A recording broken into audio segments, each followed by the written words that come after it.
बेलियाघाटा के टीएमसी विधायक परेश पाल, कोलकाता कॉरपोरेशन के एमआईसी और 56 नंबर वार्ड के काउंसिलर स्वपन समद्दार और 30 नंबर वार्ड की काउंसिलर पापिया घोष के सर पर गिरफ्तारी की तलवार लटक रही है।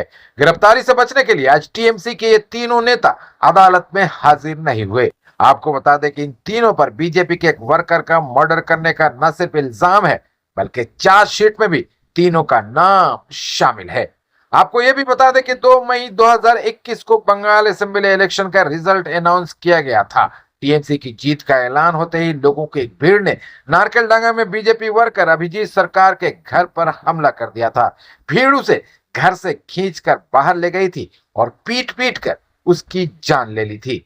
बीजेपी ने अभिजीत सरकार की मौत के लिए टीएमसी को जिम्मेदार ठहराया था। उसके परिवार ने शुरू से ही दावा किया था कि अभिजीत राजनीतिक हिंसा का शिकार हुआ है। अभिजीत के बड़े भाई विश्वजीत सरकार ने टीएमसी पर इल्जाम लगाने के साथ साथ पुलिस के रोल पर भी सवाल उठाए थे। विश्वजीत ने ही कलकत्ता हाईकोर्ट में सीबीआई जांच की गुहार लगाई थी। कलकत्ता हाईकोर्ट के ऑर्डर पर इस मामले की जांच सीबीआई को सौंप दी गई थी। विश्वजीत ने अपने भाई के मर्डर के लिए परेश पाल और स्वपन समद्दार का नाम कई बार लिया है। कोलकाता पुलिस ने 6 अगस्त 2021 को इस मामले में पहला चार्जशीट अदालत में पेश किया था, जिसमें 15 लोगों के नाम शामिल थे, लेकिन चार्जशीट में कहीं भी परेश पाल और स्वपन समद्दार का नाम नहीं था। इसके बाद अदालत के हुक्म पर मामला सीबीआई के हाथों में चला गया। मामले की जांच हाथों में लेते ही सीबीआई ने 25 अगस्त 2021 को एक सप्लीमेंट्री चार्जशीट जमा किया था, जिसमें 20 लोग आरोपी बनाए गए थे, लेकिन उस चार्जशीट में भी परेश पाल और स्वपन समद्दार का नाम नहीं था। अब सीबीआई ने 2 दिन पहले एक और सप्लीमेंट्री चार्जशीट दाखिल किया है, जिसमें 18 और लोगों के नाम दिए गए हैं, जिनमें टीएमसी विधायक परेश पाल, एमआईसी स्वपन समद्दार और काउंसिलर पापिया घोष का नाम शामिल है। आज इस मामले की सीबीआई के स्पेशल कोर्ट में सुनवाई होने वाली थी, लेकिन गिरफ्तारी के डर से परेश पाल, स्वपन समद्दार और पापिया घोष में से कोई भी अदालत में हाजिर नहीं हुआ।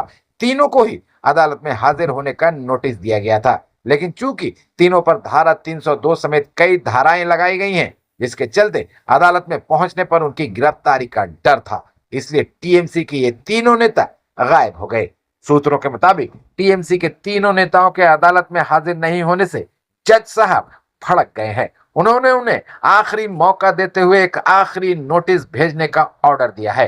परेश पाल, स्वपन समद्दार और पापिया घोष को 18 जुलाई को अदालत में हाजिर होने का आदेश दिया गया है। सूत्रों का कहना है कि जज साहब ने साफ कह दिया है कि आरोपी पहले अदालत में हाजिर हो, उसके बाद ही ये देखा जाएगा कि उन्हें जमानत दी जाएगी या नहीं।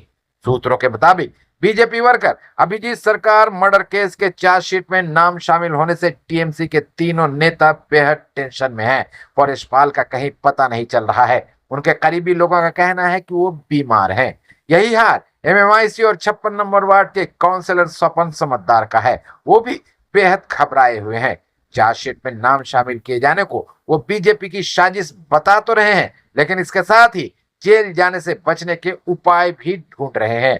सूत्रों के मुताबिक स्वपन समद्दार वकीलों से सलाह मशविरा कर ये जानने की कोशिश कर रहे हैं कि किस तरह से उन्हें जमानत मिल सकती है।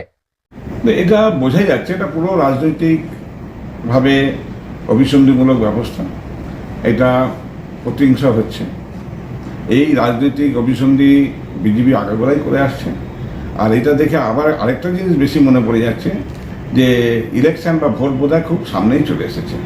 ভোট আসা মানে বিজেপি তার বিভিন্ন এজেন্সি কাজে লাগায় এবং বিভিন্ন মানুষকে হয়রানি করে, আর সবচেয়ে বেশি করে বাংলার মানুষকে বিভ্রান্ত করে।